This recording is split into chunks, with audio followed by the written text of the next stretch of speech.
नमस्कार। हाल ही में नई दिल्ली में एक अहम मुलाकात हुई भारत के प्रधानमंत्री नरेंद्र मोदी और सिंगापुर के नए प्रधानमंत्री लॉरेंस वोंग के बीच। जी। और ये मुलाकात इसलिए भी खास है क्योंकि भारत और सिंगापुर अपने राजनयिक रिश्तों के 60 साल पूरे कर रहे हैं। बिल्कुल 60 साल। और आज जिस तरह का माहौल है दुनिया में, काफी उथल-पुथल है, तो ये साझेदारी और भी अहम हो जाती है ना? हाँ, निश्चित तौर पर 60 साल का साथ, वो भी लगातार मजबूत होता हुआ, ये आज के अनिश्चित समय में बहुत मायने रखता है। ये भरोसा दिखाता है। तो आज हम इसी रिश्ते की अलग-अलग परतों को समझने की कोशिश करेंगे। हमने इसके लिए कई स्रोतों को देखा है, जैसे अमर उजाला पत्रिका, नवभारत टाइम्स, जागरण में छपे लेख। हाँ, और संसद टीवी की एक डिबेट का ट्रांसक्रिप्ट भी है, ओआरएफ का एनालिसिस है और कुछ दूसरी जानकारियां भी हैं संस्कृति आईएएस और भास्कर टॉप न्यूज से। हमारा मकसद यही है कि इन सब जानकारियों के आधार पर भारत सिंगापुर के इस बहुआयामी रिश्ते को थोड़ा गहराई से समझें। आला मतलब हम बात करेंगे उनकी व्यापक रणनीतिक साझेदारी की, जिसे वो कॉम्प्रिहेंसिव स्ट्रेटेजिक पार्टनरशिप या सीएसपी कहते हैं। सही है। और देखेंगे कि आर्थिक और तकनीकी मोर्चे पर क्या चल रहा है, जैसे यूपीआई पे नाउ या सेमीकंडक्टर की बात। रक्षा संबंधों पर भी नजर डालेंगे। और हाँ, सिंगापुर में जो भारतीय समुदाय है, उसकी तरक्की की कहानी भी दिलचस्प है। तो चलिए शुरू करते हैं इसी व्यापक रणनीतिक साझेदारी यानी सीएसपी से। दोनों नेताओं ने इसे और मजबूत करने की बात कही है। हाँ, और एक नया रोड मैप भी तय हुआ है, जिसमें 8 प्राथमिकता वाले क्षेत्र हैं। 8 क्षेत्र कौन कौन से हैं वो? इसमें देखिए, व्यापार है, निवेश है, एडवांस्ड मैन्युफैक्चरिंग, कनेक्टिविटी, डिजिटलीकरण, स्वास्थ्य, स्किल्स, स्थिरता, रक्षा, सुरक्षा और लोगों के बीच संपर्क। अरे ये तो काफी लंबी लिस्ट है। लंबी है और महत्वाकांक्षी भी। ये दिखाता है कि अब रिश्ता कितना व्यापक हो गया है। ये सिर्फ कुछ गिने चुने मुद्दों तक सीमित नहीं है। सही कहा। ये भविष्य की साझेदारी का एक खाका लगता है। बिल्कुल, जैसे उन्नत विनिर्माण, डिजिटलीकरण, स्थिरता पर जोर देना। ये दिखाता है कि दोनों देश भविष्य की चुनौतियों जैसे सप्लाई चेन या क्लाइमेट चेंज, इनसे मिलकर निपटना चाहते हैं। और भारत की एक्ट ईस्ट नीति के लिहाज से देखें तो सिंगापुर हमेशा से ही एक अहम पार्टनर रहा है। हाँ बिल्कुल, आसियान और पूरे इंडो पैसिफिक क्षेत्र में सिंगापुर की भूमिका बहुत महत्वपूर्ण है। प्रधानमंत्री मोदी ने भी यही कहा कि ये रिश्ता सिर्फ डिप्लोमेसी नहीं है, बल्कि साझा मूल्यों और हितों पर आधारित एक उद्देश्यपूर्ण साझेदारी है। इसमें वो भू राजनीतिक एंगल भी देखना जरूरी है। आज दुनिया मल्टीपोलर हो रही है, देश अपनी स्ट्रेटेजिक ऑटोनॉमी चाहते हैं। ऐसे में भारत और सिंगापुर जैसे देश जिनकी सोच मिलती है, उनका साथ आना इंडो पैसिफिक में स्थिरता के लिए जरूरी है। कई लोग इसे चीन के बढ़ते प्रभाव को बैलेंस करने के नजरिए से भी देखते हैं। अच्छा, और प्रधानमंत्री वोंग ने भी कहा कि इस वैश्विक उथल-पुथल के दौर में ये साझेदारी और भी जरूरी हो जाती है। जी, और इस सब की नींव में है वो 60 साल का भरोसा। एक स्रोत बताता है कि सिंगापुर की आजादी के समय से ही भारत उसके साथ खड़ा रहा है। 60 साल का विश्वास, ये वाकई बड़ी बात है। हाँ, ये बिना किसी बड़ी रुकावट के चला आ रहा भरोसा ही इस रिश्ते की सबसे बड़ी ताकत है आज के दौर में। चलिए अब जरा आर्थिक और तकनीकी मोर्चे पर आते हैं। व्यापार और निवेश की बात करें तो सिंगापुर आसियान से भारत में टॉप इन्वेस्टर्स में से है। हाँ, निवेश बहुत आता है सिंगापुर से। और वो जो सीका है, मतलब कॉम्प्रिहेंसिव इकोनॉमिक कोऑपरेशन एग्रीमेंट। जी, वो व्यापार समझौता। हाँ, और आसियान वाला फ्री ट्रेड एग्रीमेंट, इनकी समय पर समीक्षा करने पर भी सहमति बनी है। और ये समीक्षाएं जरूरी भी हैं। देखिए, व्यापार के तरीके बदल रहे हैं, ग्लोबल सप्लाई चेन बदल रही हैं, तो इन समझौतों को अपडेट रखना पड़ता है ताकि ये कारगर बने रहें। सही बात है। अच्छा, इंफ्रास्ट्रक्चर में भी कुछ ठोस काम दिख रहा है। मुंबई में बीएमसीटी मतलब भारत मुंबई कंटेनर टर्मिनल, उसका दूसरा फेज शुरू हुआ है। हाँ, और ये सिंगापुर की मदद से ही बना है। अब ये भारत का सबसे बड़ा सिंगल कंटेनर टर्मिनल बन गया है। और एक अमरावती प्रोजेक्ट का भी जिक्र था, उसमें कुछ दिक्कतें आई थी शायद। हाँ, वो अमरावती वाला मामला दिलचस्प था। मतलब वो आंध्र प्रदेश की राजधानी बनाने का प्रोजेक्ट था, सिंगापुर उसमें पार्टनर था। प्रोजेक्ट रुक गया। तो ये कि सिंगापुर ने इसे लेकर कोई बड़ा हो हल्ला नहीं मचाया, ये उनकी परिपक्वता और भारत के साथ लंबे समय के रिश्ते की समझ दिखाता है। वो आज भी भारत में निवेश करने को तैयार हैं। ये अच्छी बात है। अच्छा, अब उस एरिया पर आते हैं जिसकी सबसे ज्यादा चर्चा है आजकल, नई टेक्नोलॉजी। हाँ, AI, quantum technology, digital innovation और खास तौर पर सेमीकंडक्टर, इस पर तो जबरदस्त फोकस है। Bharat Singapore semiconductor policy dialogue की बात हो रही है। जी, सिंगापुर की कंपनियों के साथ पार्टनरशिप भी हो रही है। सप्लाई चेन मजबूत करने पर जोर है।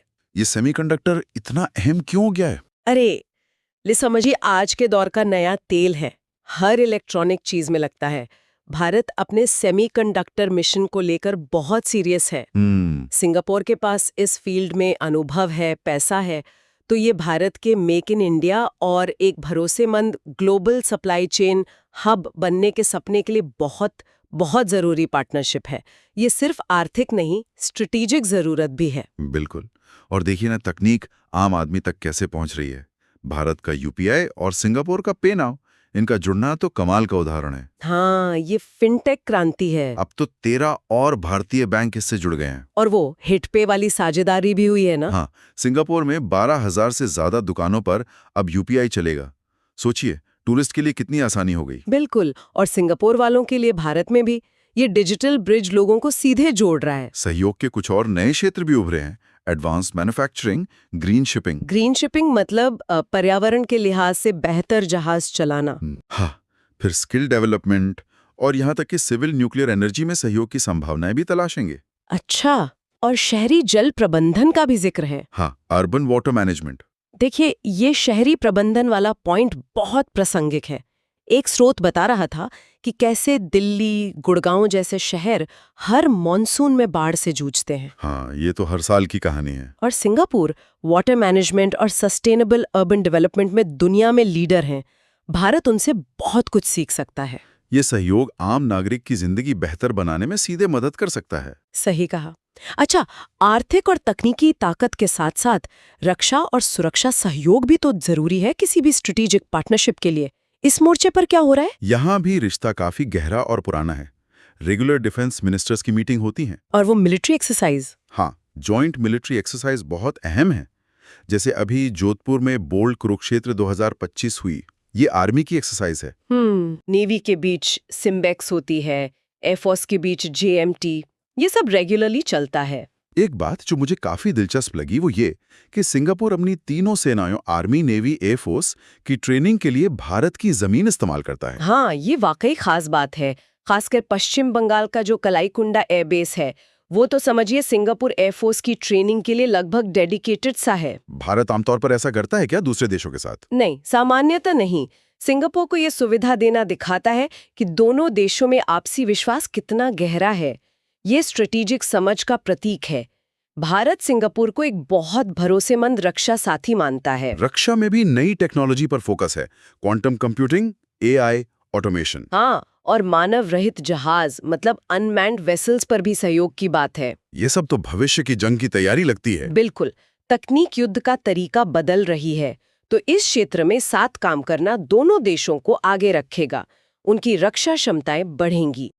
आतंकवाद भी एक साझा चिंता है। हाँ, दोनों देश जीरो टॉलरेंस की नीति रखते हैं और सीमा पार आतंकवाद समेत हर तरह के टेररिज्म से निपटने की बात दोहराई गई है। इसके लिए क्या करते हैं? देखिए, द्विपक्षीय लेवल पर तो सहयोग है ही, साथ ही FATF जैसे प्लेटफॉर्म्स हैं जो टेरर फाइनेंसिंग रोकते हैं। अच्छा, FATF। हाँ, और UN सिक्योरिटी काउंसिल की 1267 कमेटी है। जी। इन सब अंतर्राष्ट्रीय मंचों पर भी सहयोग बढ़ाने पर सहमति है।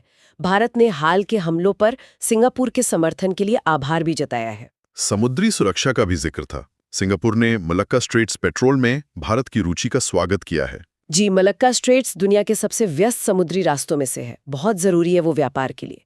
वहाँ सुरक्षा बनाए रखना सबके हित में है।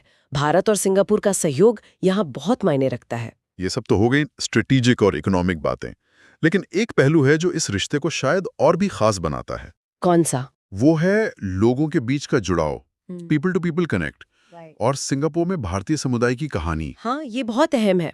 प्रधानमंत्री मोदी ने भी इस पर जोर दिया कि ये रिश्ते सिर्फ कूटनीति के नहीं बल्कि साझा मूल्यों, संस्कृति और इंसानी रिश्तों पर टिके हैं। सिंगापुर का लिटिल इंडिया तो इसका जीता जागता सबूत है। बिल्कुल सही कहा आपने। ये जो जन जन संपर्क है ना, यही वो गोंद है जो स्ट्रेटेजिक समझौतों को असलियत में बदलता है। जब लोगों में अपनापन होता है तो सरकारों के बीच भी भरोसा बढ़ता है। और सिंगापुर में भारतीय समुदाय की तरक्की के जो आंकड़े हैं वो वाकई कमाल के हैं। हाँ, क्या बताते हैं आंकड़े? देखिए, एक स्रोत अमर उजाला के अनुसार 2024 में सिंगापुर की कुल आबादी करीब 60 लाख है। उसमें भारतीय मूल के लोग लगभग 7.6% हैं। ठीक है। अब शिक्षा में देखिए, साल 2000 में 25 साल से ऊपर सिर्फ 16.5% भारतीय ग्रेजुएट थे। सिर्फ 16.5%? हाँ, लेकिन 2020 तक ये आंकड़ा बढ़कर 41% हो गया। मतलब हर 10 में से 4 से ज्यादा भारतीय ग्रेजुएट हैं अब। अरे वाह, ये तो जबरदस्त प्रोग्रेस है। 20 साल में 2.5 गुना बढ़ गया, है ना? ये दिखाता है कि समुदाय ने कितनी मेहनत की और सिंगापुर ने उन्हें मौके भी दिए। बिल्कुल, ये सामाजिक तरक्की की बहुत अच्छी मिसाल है। स्कूल ड्रॉप आउट रेट भी कम हुआ है। सेकेंडरी स्कूल पूरा न करने वाले छात्र 2000 में 38% थे। काफी ज्यादा था ये तो। हाँ, पर 2020 में ये घटकर 18% रह गया। हालांकि वहां के मंत्री ने कहा कि अभी भी सुधार की गुंजाइश है इसमें। हाँ, 18% भी कम नहीं है, लेकिन 38% से 18% पर आना, मतलब आधे से भी कम हो जाना, ये बहुत बड़ी उपलब्धि है 20 सालों में। और आर्थिक मोर्चे पर भी अच्छी खबर है। भारतीय परिवारों की औसत मासिक घरेलू आय, हाँ, वो कितनी बढ़ी? 2010 में थी करीब 6,000 सिंगापुर डॉलर, 2020 में बढ़कर 8,500 डॉलर हो गई। मतलब 10 साल में 40% की बढ़ोतरी। 40%, बहुत अच्छा। और 2024 में इसमें 10% की और बढ़ोतरी हुई है। ये तो शानदार आर्थिक तरक्की है।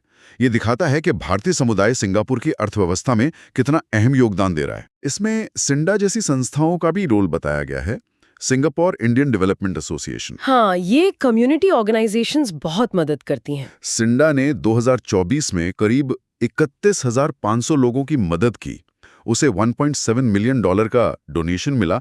400 से ज्यादा वॉलंटियर्स जुड़े हैं। ये सामुदायिक भावना और सहयोग बहुत जरूरी है। और अब दोनों देश मिलकर शिक्षा में सहयोग और बढ़ा रहे हैं।